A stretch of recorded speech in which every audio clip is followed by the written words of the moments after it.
Hello and welcome back to Data Analysis and Visualization. I'm Javita Christie, and this video is in continuation of the previous video where I talked about hypothesis testing. And we saw what a null hypothesis is, we saw what an alternative hypothesis is, and then I explained to you a simulation of a drug trial where people were divided into a test group or experiment group and a control group, and one group was given medicine for flu symptoms. The other group was also given some medicine, but it was just a fake pill that they were given, and they were just told that it's the real medicine. And then we found out in how many days these groups with flu symptoms were able to get cured completely. And then we found the mean differences between those two. We took average of both the groups and found the mean differences. And this video is about now whether or not based on those results. And I also explained to you how you could, combine the control group and the experiment group and find out afterwards if actually the drug trial is working and how to run more simulations of this. So in order to run more simulations, I told you that you could switch over the subject, from one group to another and see how that works out, how the mean difference works out then. So this is where we are going to do exactly that thing. We're going to see the mean difference because we want to find out if the effect that that the medicine is having, whether it is just a random coincidence or is it actually because of the medicine that people are having this sort of a mean difference between the control group and the experiment group. So that's what we are going to find out now. And I'm going to show you some Python code in a Jupyter notebook to calculate something called p-value, which is used in hypothesis testing to check if you should accept the null hypothesis and reject the alternative hypothesis. In our case, the null hypothesis is the fact that the flu medication does not work, it does not do anything, does not reduce the number of days for which the symptoms are there for the people. And our alternative hypothesis is that the flu medication actually works and it does reduce the number of days the people experience flu symptoms. So that's what we are going to see now with a little bit of Python code. So let's proceed to that section. So what you can see here is a portion of my screen, and you can see that there is a group, and at the same time you are given a mean duration. So this is a CSV file which I'm going to attach below the video, so you can also download it and you can run it. You can use it to run your own Python code. So this is a CSV file, and you can see here that this file contains two columns. There are only two things. One is the group and another one is the mean duration. So there is group and mean duration. And then you can see here the group. So there is a group name is either control or experiment. This is control. And next to it, you can see there is mean duration given, which is 7.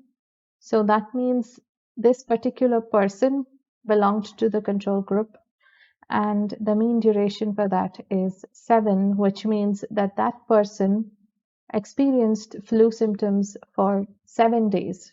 And of course, because the person was in control group, he or she was not given the flu medication, but was given some fake pill to take. And that way we have data here. You can see more data over here. You can see data for experiment group as well. If you can see, notice here, this is just part of my screen, so there is a lot more data available here in this file. You can download it.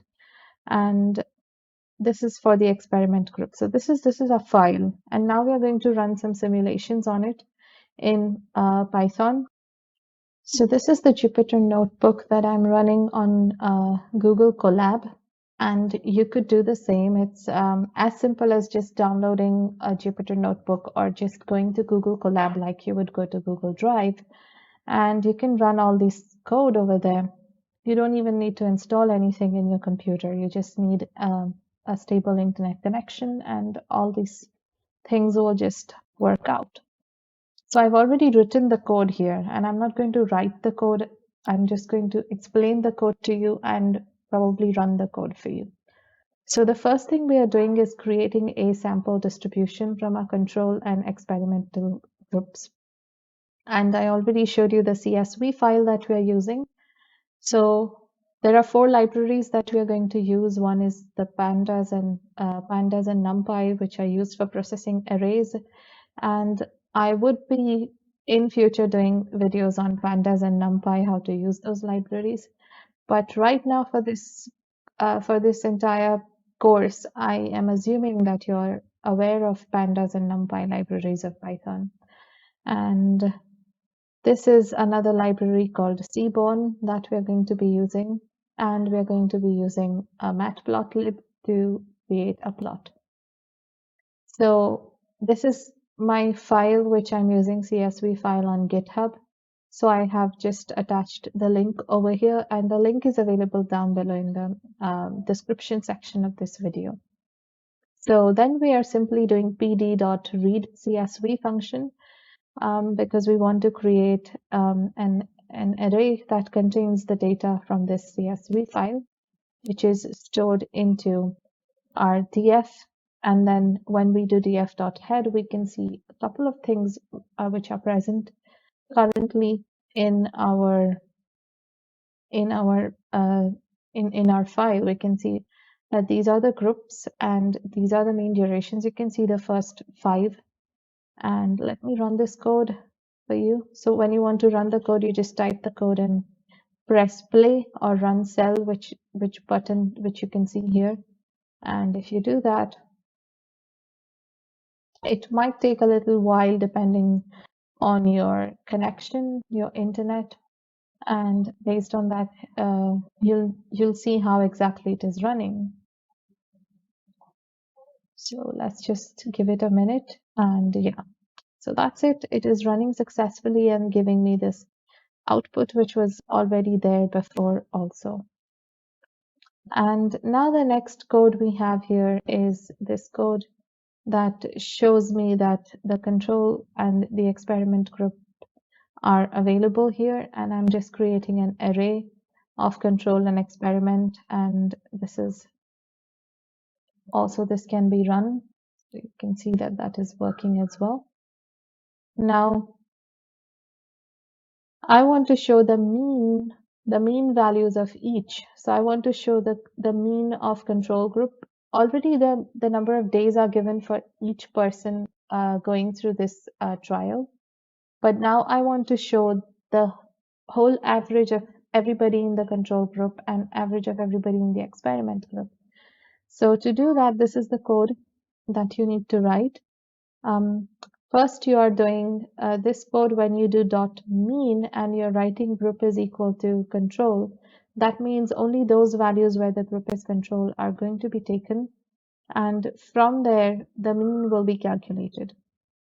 So we're finding the average number of days people in the control group are experiencing flu symptoms. And that thing is then stored in the control mean. And for experiment mean, we are doing the same thing, but instead of writing control, we are writing experimental, and we are just doing dot mean. And then what you see here, when I print both the values, you can see it is printing 5.4 and 4.8. Let me run that. So you can see it is printing 5.4 and 4.8. So this means that and this is what I also showed in the previous video, that the control group is having a mean of 5.4, which means on an average, the control group people experienced flu symptoms for 5.4. So these are the people who are given the fake pill, which means they did not have any medication for flu. And on an average, they experienced flu symptoms for 5.4 days.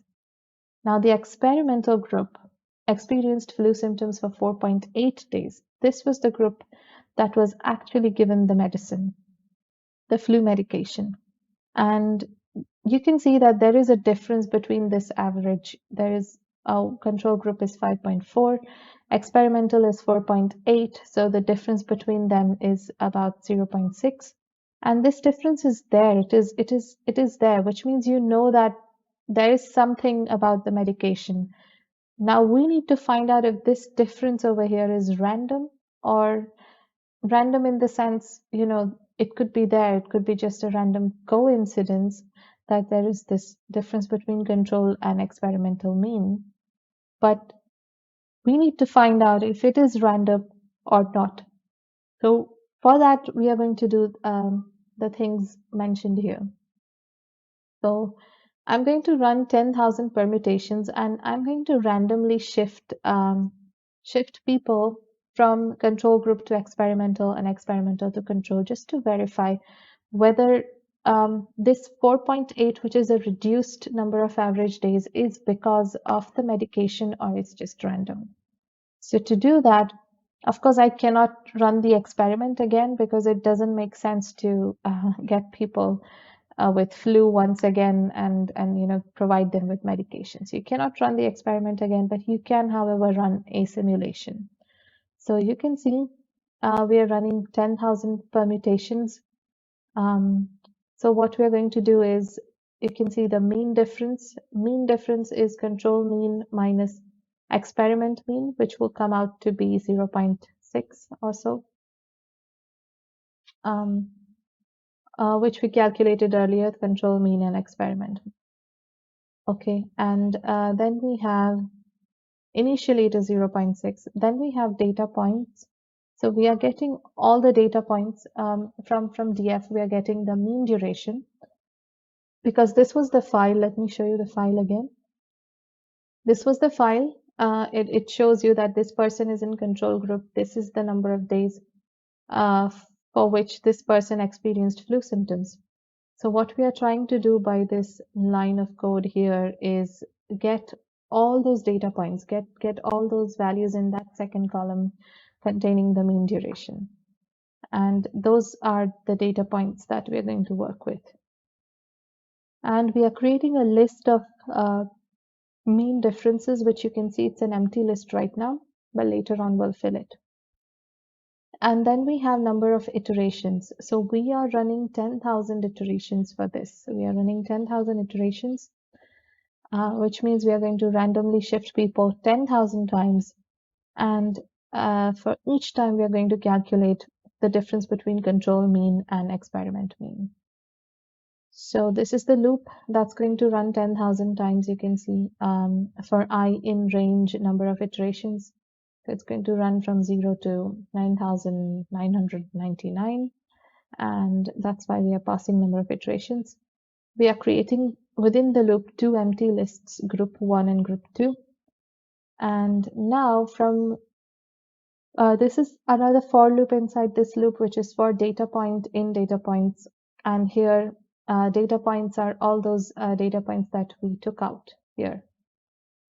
So for each data point, we are going to perform this. What we are doing is we are doing a random assignment. And you can see I'm using the random function of the np library, which you can see here. There's np.random.randint, and I'm passing 0, 2, which means this is going to take values 0 and 1.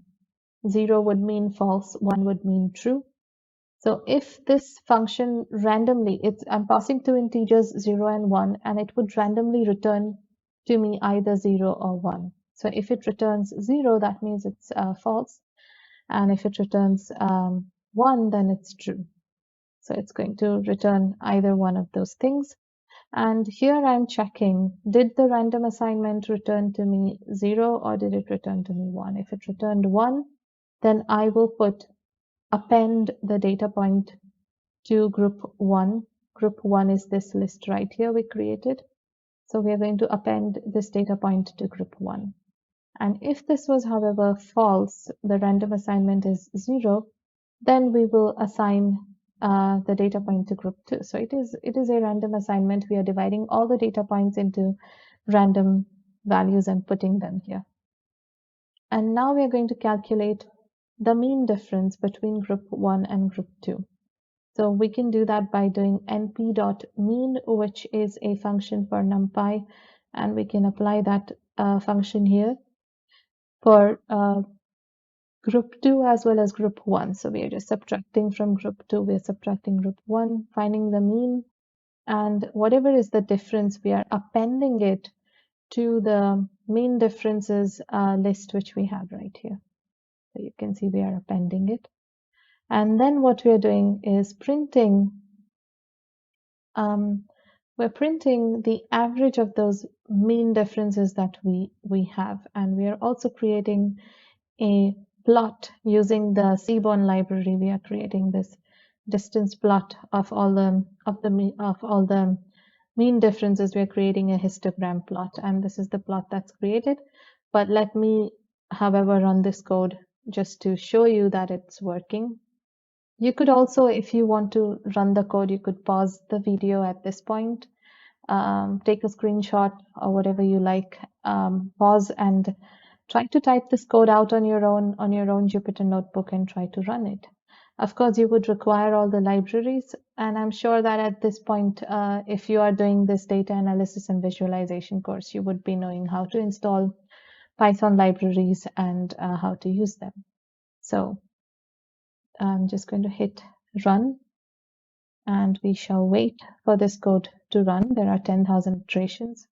So that's it. It has finished running. This is our result, and what you see here is the mean difference is 0.0008, which is not much actually, which means the average difference between any of the two groups, group 1 and group 2, is actually 0.0008, which means whatever from this itself you can say that the difference which we got, which was 0.6 between the control and experiment group, may not be random, because randomly, if we try to find difference, then the average difference we get is 0.0008.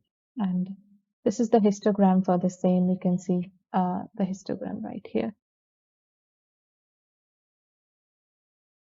So we need to now find out how many values actually exceed the mean difference of 0.6, which was our original mean difference between the control group and experimental group.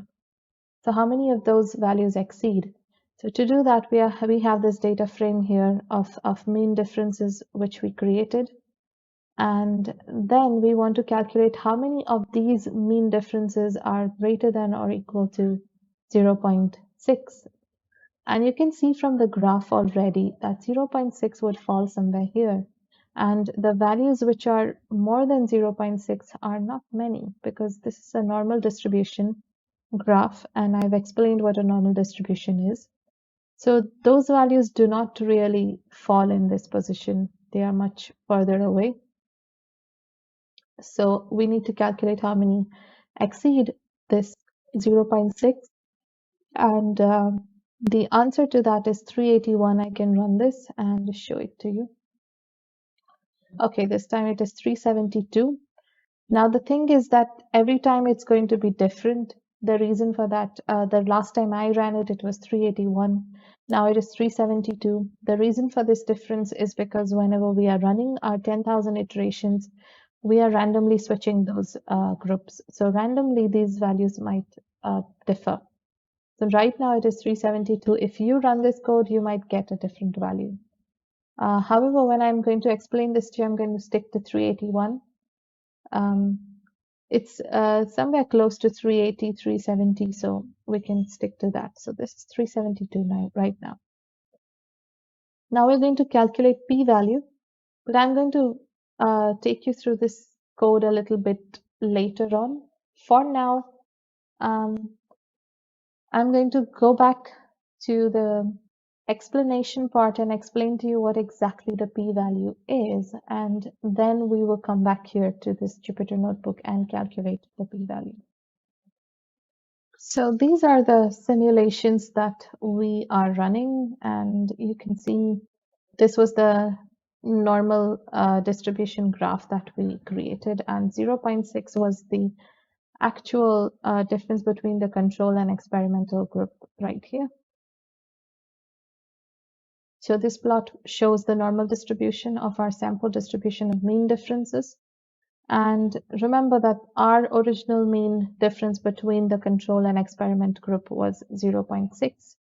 And the mean difference mean, that means when we performed our simulation of 10,000 iterations and calculated mean differences between group 1 and group 2 in our Python code, and created a list of those differences and then took an average of that list, we are getting 0.00087. This could, of course, vary or differ every time you run your code because it is random.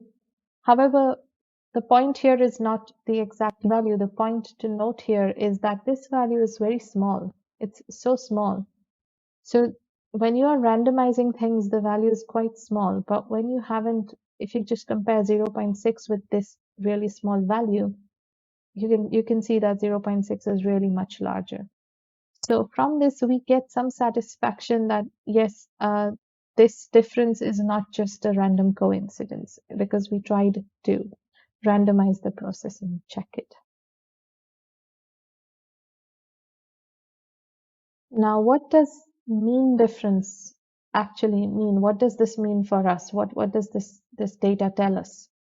So we see that our real life mean difference of 0.6 lies a bit to the far right in our normal distribution graph. And we see that the mean in our experimental iterations is almost zero. As you know, the mean is almost zero because it's 0.00087, which is almost zero. This means that mean difference between groups is almost purely random and there is no real difference between the groups. So the mean difference is purely random and there's hardly any difference between those two groups. Now, what does that actually show us statistically? How do we show that statistically? What is the probability of the mean difference of 0.6 occurring?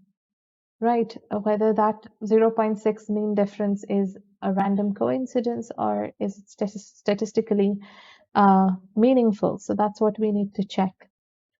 So let's check our mean difference values and see how many of these values were greater or equal to 0.6, which we already checked. And the last time I ran the code, it was 372, but before that, when I created this explanation, it was about 381. So I'm just going to show you that.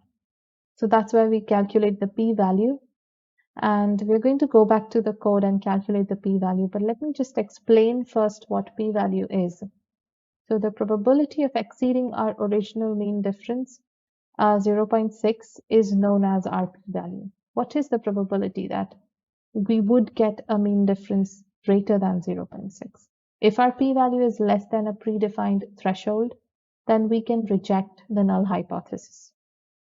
So if our p-value, if there's a higher probability of getting a mean difference greater than 0.6, then we must reject our null hypothesis.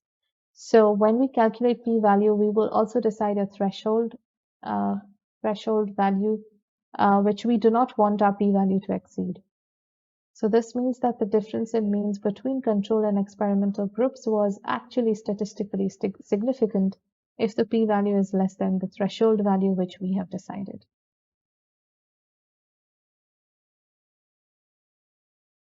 In our example of the drug trials, it would mean that our medication works, and the common p-value thresholds that are normally used in trials like these are 5%, or if you want to pull it out of 1, then it would be 0.05. So this is the common threshold of p-value that we have. And in our experiment, when I ran my code previously, it was 381, a number of values which were going beyond 0.6. So that was the thing. Now, if you want to see that, that is the p-value. That was the p-value, 380. That was the number of values going beyond 0.6, 381. And so the p-value, which is the probability of getting values greater than 0.6, would be 381 divided by 10,000, because we ran 10,000 iterations. So out of 10,000 iterations, there were 381 which were going beyond 0.6. So the probability, finding the probability is quite simple. You just divide 381 by 10,000 or 372 by 10,000, and what you get is 0.0381. If you're talking about probability, if you want percentage, it would be 3.81%, which is below the p-value threshold that we set, which means our flu medication does work. And a p-value threshold of 0.5 means that there's a 5% chance that the results can be attributed to random coincidence. The fact that maybe the flu medication is not working and it's just random that these people have experienced flu symptoms for less number of days after taking the medication. And the chance of that happening is just 5%.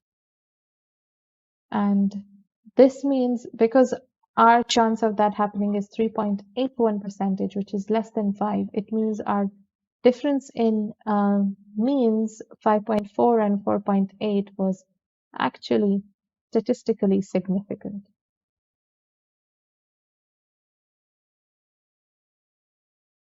And we've shown through that our results that they support our alternative hypothesis. Our new flu medication does reduce the length of the flu. And you must always remember that p-values are the probability that what you measured is the result of some random fluke. So probability that what you just measured for hypothesis testing is actually a random fluke. That is what a p-value is. And let me just tell you a little bit more about p-value, and then we go back to the Python code and I'll show you how you can calculate p-value. It's very simple, just a one-line code to do it.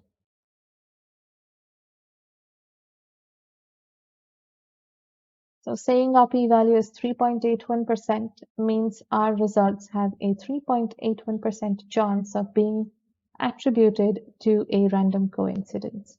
However, 3.81% is small and is lower than the typical 5% threshold used for p-values, and therefore it is statistically significant.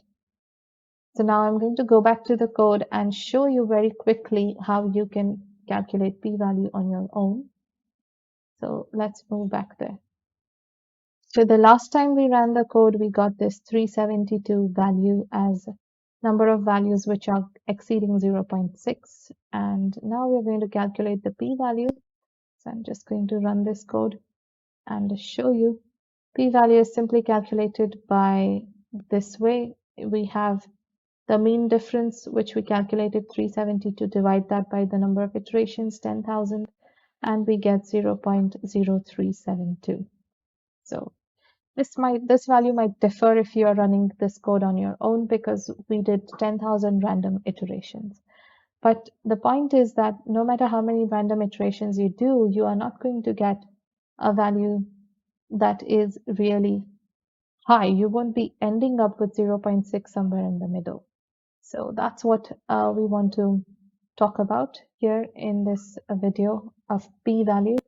And in my next video, I'm going to continue with hypothesis testing and explain to you a little bit more about how it can be done for linear regression. So I'll see you in the next video, and thank you for watching.